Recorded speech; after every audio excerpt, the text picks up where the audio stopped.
Hi, I'm Michael Boyes, CEO of Simple Tech Solutions. This week's data breach is brought to you by Staples. And because of that, some customers are apparently going back to cash because they know that businesses do not take the security of customer data seriously. I doubt that's going to have much of an impact, but you do remember to take your security seriously, even if the companies you do business with don't. This week there's more news from Microsoft, and it's still not good. They continue to have issues with botched patch updates. This is mostly for Windows 7 and their server products. One update has now failed 7 times. It fails to install on a number of Windows 7 machines, and it looks like at least 4 more patches affecting Windows 7 and Server 2008 are having issues.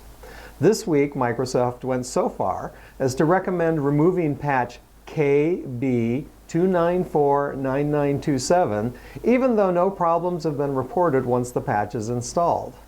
Apple, on the other hand, has reported record quarterly profits thanks to the iPhone 6 rollout. The iOS 8 issues couldn't stop that train. I'm seeing a little more enthusiasm for the new Apple Pay products since the launch, but I can't imagine that many people are going to buy an iOS device just for Apple Pay. Of course, as retailers continue to hand out our credit card numbers, that may change.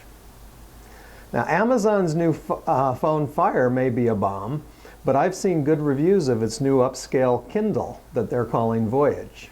The only sticking point seems to be the premium price of $199.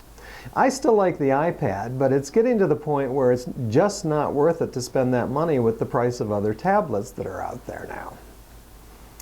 And speaking of tablets, how much of a place are they going to have in your technical arsenal in the future? Personally, I quit using a tablet when I started using a MacBook Air. So now I use the desktop, the laptop, and my phone, which is an Android. With phones getting bigger and laptops getting smaller, when do we start seeing tablets getting squeezed out of the mix? Especially at the premium pricing for something like the iPad. Now, feel free to let me know how you feel about any of these topics at info@simpletechit.com or comment on our blog at www.simpletechit.com/blog.